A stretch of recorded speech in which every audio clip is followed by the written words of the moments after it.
Baik, bismillahirrahmanirrahim. Assalamualaikum warahmatullahi wabarakatuh.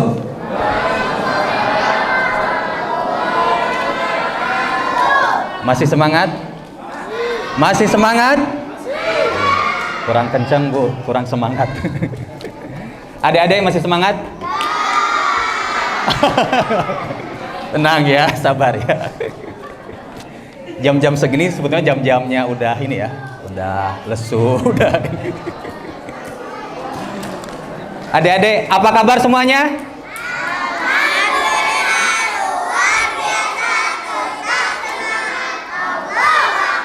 Alhamdulillah. Nah, adik-adik masih semangat. Bapak Ibu, apa kabar semuanya?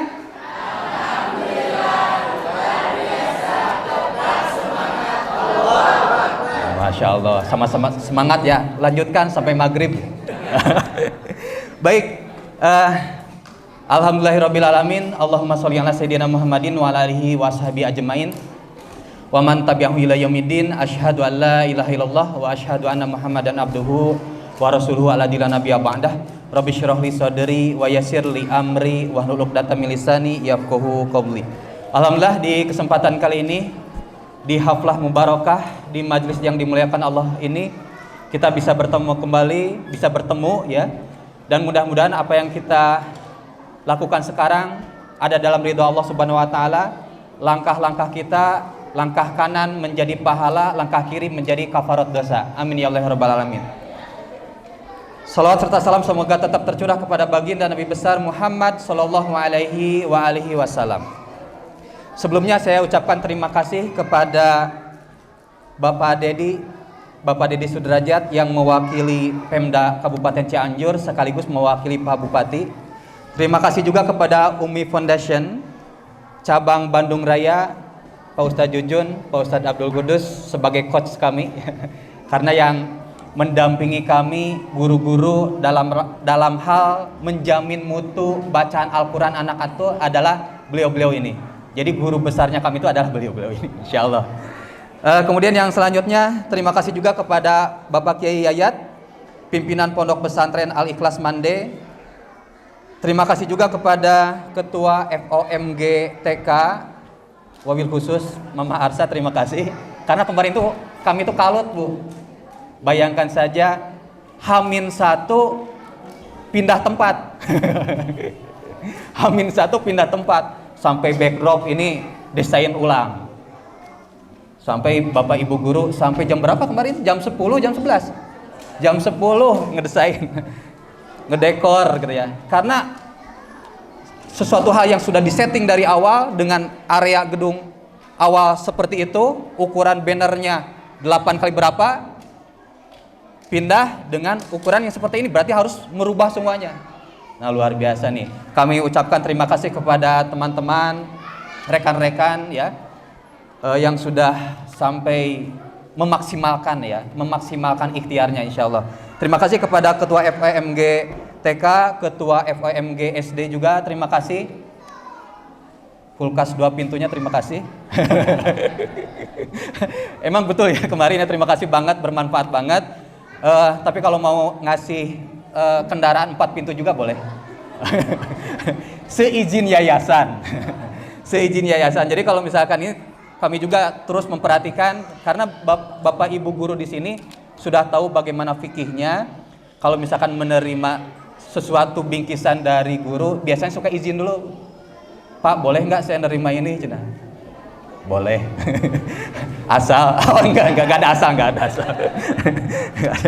Oke, terima kasih. Kemudian kepada Bapak Ibu orang tua siswa TK, SD dan TPQ Quranic Kids School yang berkenan untuk hadir di kesempatan yang berharga ini. Kemudian juga seluruh jajaran Yayasan Staf Qurani Indonesia, Bu Rosi, Pak Rudi, kemudian juga ibu kami tadi hadir ya. Alhamdulillah.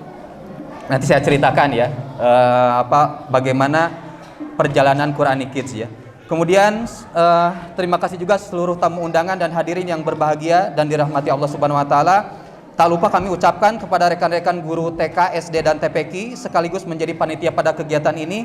Terima kasih atas perjuangannya demi sama-sama mewujudkan visi dan misi mencetak generasi Qurani, calon ulama dan pemimpin.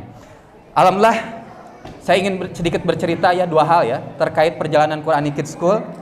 Kami merintis lembaga pendidikan ini di tahun 2013, Pak Bu.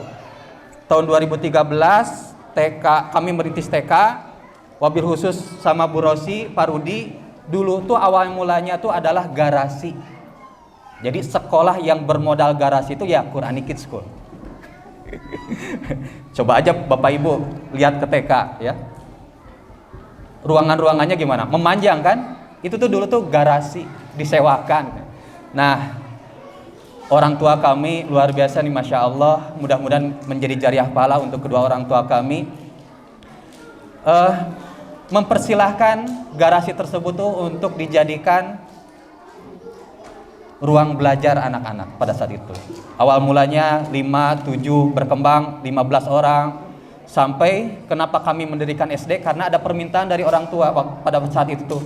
Kalau misalkan hafalan saya, anak saya seperti ini, lalu nanti selanjutnya bisa diteruskan nggak?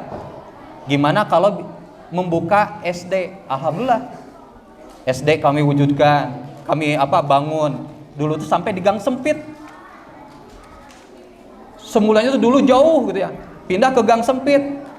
Tapi karena ini bagian juga kode Allah, rizki dari Allah. Waktu itu ketika jumlahnya itu di luar kapasitas, bingung nyari tempat sampai keliling-keliling, sampai ke Rancagoong, Pak Bu. Tapi luar biasa, Allah itu tahu apa yang kita butuhkan. Udah nyari-nyari keluar sampai ke Rancagoong, ternyata ada di pinggir TK. Yang keluar bawa truk. Oh, kayaknya ini mau pindah nih ya. Kita udah nyari-nyari sampai ke Rancagoong. Pas kami komunikasi dengan pemiliknya dan beliau menyewakannya. Mudah-mudahan ini juga menjadi jariah pahala juga untuk beliau, insya Allah. Nah, 2013, kemudian SD 2017, TPQ 2018. Dan ini betul-betul menjadi perjalanan panjang bagi kami dan hampir satu dekade, 10 tahun, hampir 10 tahun. Jadi kalau usaha atau bisnis, biasanya kalau 10 tahun itu menuju kemapanan, menuju kematangan. Teori bisnis seperti itu kan ya, Pak, Bu. Biasanya 10 tahun ukurannya tuh. Doakan saja mudah-mudahan Quranic Kids ini ke depan semakin meluaskan jangkauan manfaatnya. Kami sendiri baru kemarin doakan saja rencana launching e-school, kelas jauh. Kita berharap visi misi kami ini meluaskan jangkauannya itu bukan sekedar di Cianjur saja.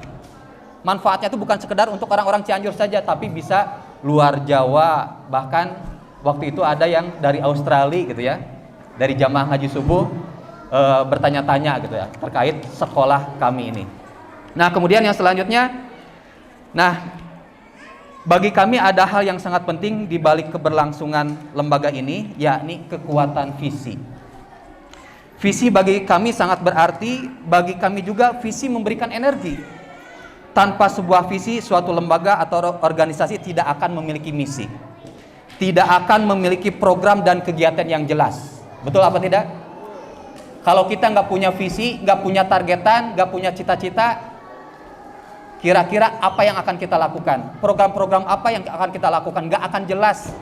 Oleh karena itu, disinilah kita penting memiliki sebuah visi. Lembaga yang nggak punya visi nggak jelas. Sekolah nggak punya visi nggak jelas. Termasuk kita sendiri kalau nggak punya visi dalam hidup ini nggak akan jelas. Apa yang kita lakukan nggak akan jelas, nggak akan teratur. Maka bagi kami ini yang paling penting bukan sekedar lembaga, bukan sekedar sekolah. Semua yang ada di Quranic Kids punya satu visi dalam hidup ini. Visi sebagai Abdullah, sebagai hamba Allah yang sebenar-benarnya. Melaksanakan betul-betul yang Allah minta dalam segala urusan kehidupan ini. Itulah yang kami tanamkan kepada guru-guru juga. Bahkan Quranic Kids itu punya visi yang lebih spesial lagi.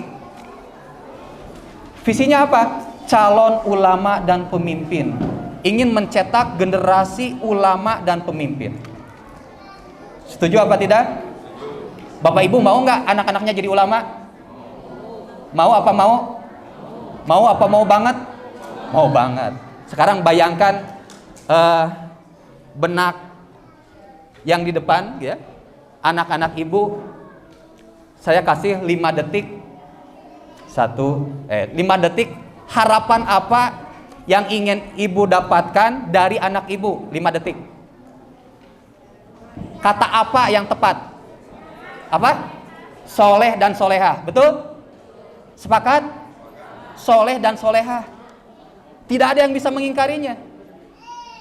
Dan kata Ustadz Adi Hidayat, guru kita semua ya, kata Ustadz Adi Hidayat ini, terima kasih Pak Dede. Siap. Kamu menyaksikan ayo pelayanan publik kami mengaturun. Ya, terima kasih kepada Pak Dede yang sudah berkenan untuk memberikan sambutan dan mengapresiasi. Terima kasih Pak Dede. Baik, tadi tidak ada yang mengingkari kata-kata ini, soleh dan soleha. Kata guru kita, puncak-puncaknya kesolehan itu adalah ulama, Pak. Puncak-puncaknya kesolehan itu adalah ulama. Karena yang namanya ulama itu adalah bukan soleh untuk dirinya sendiri. Dia bagaimana caranya umat ini tuh soleh-soleh juga, menularkan kesolehan-kesolehannya itu kepada yang lainnya. Ulama menjadi solusi di tengah-tengah umat. Ketika umat bingung, misalkan ketika orang bingung, ini boleh apa enggak muamalah seperti ini, nanyanya ke siapa? Ke ulama. Makanya dalam hadis dikatakan ulama itu seperti bintang. Di langit ada bintang, di bumi ada bintang. Di sini ada bintang? Oh, ada bintang. Oh, itu namanya bintang. Ada bulan? Oh, ada juga katanya bintang dan bulan dan bintang. Nah, di dunia ini ada bintang menurut hadis itu yakni ulama. Bahkan dikatakan ulama itu pewaris Nabi yang meneruskan risalah, mengemban tugas untuk betul-betul memperbaiki umat.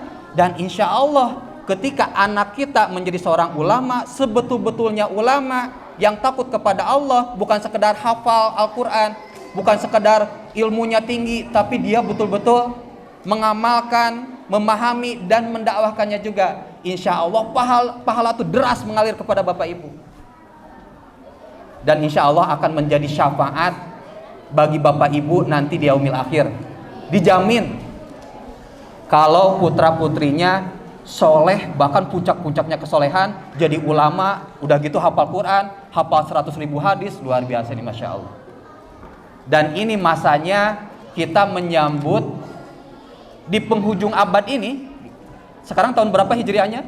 1443, 1444. Nah, ini tuh sebetulnya sedang mau memasuki penghujung abad. Kata hadis itu, dalam hadis disampaikan nanti setiap 100 tahun tuh akan ada muncul mujadid, pembaharu, seperti sosok Imam Syafi'i, seperti sosoknya Umar bin Abdul Aziz. Nah, kami berharap temannya mujadid ini nih adalah mereka. Teman mujadid, teman ulama besar adalah mereka. Ketika temannya mujadid, pasti temannya juga adalah ulama, setidaknya ulama. Kami berharap mereka itu adalah teman-temannya. Betul apa enggak? Yang namanya teman tuh kan identik dengan teman yang lainnya gitu kan? Kalau seorang mujadid punya teman, berarti minimal temannya itu adalah ulama. Dan kami berharap mereka itu adalah temannya para mujadid. Ini udah masuk ke penghujung abad, Bu. Makanya dari sekarang sama-sama punya satu visi, ingin anaknya menjadi calon ulama, menjadi ulama masa depan. Bahkan bukan sekedar ulama, tapi mujtahid. Mau apa tidak? Mau anaknya menjadi ulama? Mau apa mau banget? Mau banget. Nah, oleh karena itu, tanamkan visi bapak ataupun ibu, suami istri, anaknya ingin jadi ulama yang betul-betul takut kepada Allah Subhanahu wa taala, ilmunya faqih fiddin, paham terhadap ilmu agama. Walaupun misalkan sekolahnya tidak di Qur'ani Kids lagi, silakan, tapi punya visi yang sama. Tapi lebih baik di Qur'ani Kids lagi. Ujung-ujungnya tuh rada-rada kumaha gitu ya, iklan. Nah iya, karena Qur'ani Kids tadi sebagaimana yang disampaikan punya visi misi ke depan, jauh ke depan, dan semuanya tuh sebutnya tuh sudah dirancang. Kami SMP seperti ini, nanti kalau buka SMP, SMA seperti ini. Insya Allah gitu ya. Doakan saja mudah-mudahan lancar insya Allah. Nah, Kok asa muluk-muluk jadi ulama, jadi mujtahid, mungkin apa enggak ya? Kira-kira mungkin apa enggak? Mungkin saja. Kuncinya apa? Tawakal. Tawakal itu apa? Menjadikan Allah sebagai wakil. Tugas kita memantaskan diri agar Allah tuh betul-betul menjadi wakil, menjadi yang menolong sehingga Allah itu mengabulkan visi misi kita, mengabulkan cita-cita kita, mengabulkan cita-cita untuk anak kita jadi ulama, jadi mujtahid. Kuncinya adalah tawakal, menjadikan Allah tuh sebagai betul-betul penolong, membantu segala urusan kita. Dan di antara tawakal itu ada 3 kunci, Bu, yang tidak boleh dilupakan. Yang namanya tawakal itu bukan pasrah, Bu. Bukan. Yang saya pelajari tawakal itu yang harus kita lakukan, pertama yakin kepada Allah, Allah yang akan menolong kita. Yang selanjutnya tuh visi misi kita, cita-cita kita pastikan ada dalam ridho Allah. Kemudian yang kedua, apa yang kita lakukan, langkah-langkah untuk mengejar visi misi itu, langkah-langkahnya ada dalam ridho Allah juga, sesuai dengan syariat Allah juga. Jangan sampai kita melanggar syariat Allah. Allah nggak akan ridho, Allah nggak akan mewujudkan visi misi kita, Allah nggak akan mewujudkan cita-cita kita kalau apa yang kita lakukan, langkah-langkah kita melanggar perintah Allah. Jadi yang kedua kuncinya itu langkah-langkah kita pastikan sesuai dengan syariat Allah. Kemudian yang ketiga, perhatikan juga sunatullah, ada sebab kausalitas. Dan ini juga dicontohkan oleh Rasulullah. Ketika Rasulullah berperang, kenapa menang? Bukan karena persoalan yakin dan tidak yakin, bukan sekedar modal keyakinan, tapi Rasulullah juga memperhatikan sebab kausalitas. Gak ada ceritanya Rasulullah dan para sahabatnya dengan modal keyakinan maju ke medan perang, dah urusan ajal mah, dah urusan Allah. Kalau waktunya menang. Gak usah takut, gitu nggak? Enggak. Sampai Rasulullah tuh pakai baju besi. Sampai Rasulullah dengan para sahabatnya latihan perang. Demi apa? Menjalankan sunatullah, sebab kausalitas. Nah, oleh karena itu penting harus kita perhatikan visi misi kita diridhoi Allah apa enggak dalam hidup ini. Yang kedua, apa yang kita lakukan sesuai dengan syariat Allah apa enggak. Nah, yang ketiga, perhatikan sunatullah, sebab kausalitasnya. Oleh karena itu, ketika anak kita ingin menjadi seorang ulama, langkah-langkahnya perhatikan. Masa sih anak kita ingin menjadi ulama tapi sehari-hari main game terus gitu ya. Ini gak sesuai dengan sunatullah. Masa sih anak kita ingin menjadi penghafal Quran tapi lebih banyak mainnya, lebih banyak nontonnya? Setuju? Setuju apa enggak? Setuju apa? Ya, nah itu pesan dari kami sekaligus pembekalan. Nah, jadi kuncinya tawakal, Bu.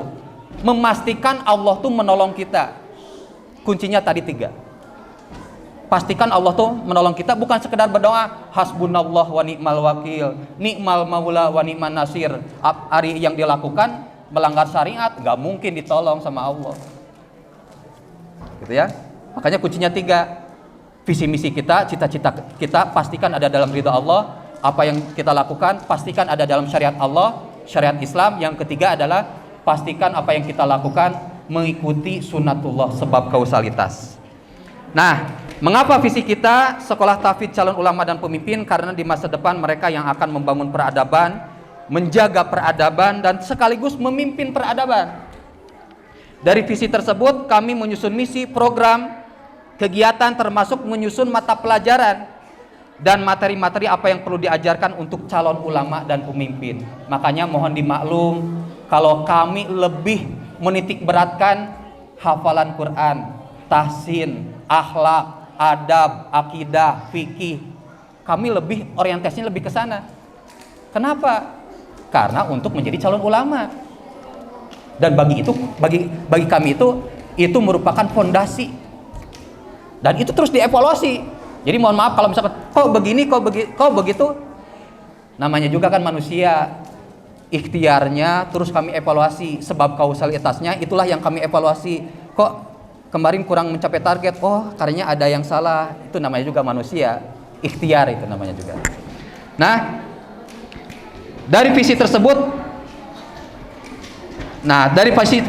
kami susun sampai kegiatan-kegiatan, sampai camping pun kami juduli tahfiz camp. Sampai field trip pun kami juduli tahfiz trip. Itu betul. Demi apa? Karena demi mewujudkan visi. Semua yang ada di program-program kegiatan dalam rangka mewujudkan visi dan misi. Nah, tentu visi ini tidak akan terwujud kecuali bersama staf yang mempunyai visi yang sama. Stafnya dipastikan semua guru sampai semua staf bagian konsumsi juga sama kami ditatar dulu bagian konsumsi. Wauli ada Wauli? Oh, ada. Sama ikut penataran, sama ikut upgrading. Sampai semua staf supaya sama-sama punya visi ketika ngagoreng, Bu. Duh, ya teh mudah-mudahan kita sehat untuk calon ulama. Risolesna, sayurna gitu ya. Untuk calon ulama. Jadi bukan sekedar memasak, tapi memasak supaya calon ulama ini sehat-sehat. Wah, itu pahalanya luar biasa. Nah, gitu ya. Nah, yang seterusnya dan tentunya seluruh orang tua sedia bersinergi sama-sama mewujudkan visi. Makanya di Quranic Kids ada kegiatan parenting, Pak. Untuk ibu-ibu ada tahsin ya, seminggu itu 2 kali kalau tidak salah. Untuk bapak-bapaknya juga ada, Pak. Udah berjalan ini semenjak Ramadan. Ada kegiatan Super Dad. Bukan Superman ya, Super Dad. Menjadi ayah super. Kami sama-sama sharing dalam hal-hal yang fundamental. Makanya tadi juga disampaikan oleh Pak Rizky, nanti juga ada kajian fikih muamalahnya supaya betul-betul bapak ibu atau bapak-bapak yang kerja betul-betul sesuai dengan syariat dan bisnisnya berkah, kerjanya berkah, akhirnya tuh keluarganya juga penuh berkah. Di Quranic Kids ada. Setiap kapan, Pak? Hari itu? Setiap Rabu ya? Ahad sekarang ya, Ahad, kembali lagi kepada Ahad. Nah, dan terakhir kami berdoa semoga anak-anak yang di hadapan kita ini kelak menjadi para ulama dan pemimpin, menjadi bintang-bintang di dunia yang dengan kehadiran mereka umat menantikannya, umat meminta arahannya. Dialah ulama dan pemimpin yang takut kepada Allah. Merekalah the next Al-Fatih selanjutnya, calon ulama dan pemimpin. Amin ya Allah ya rabbal alamin. Terima kasih, mohon maaf jika ada kekurangan. Wassalamualaikum warahmatullahi wabarakatuh.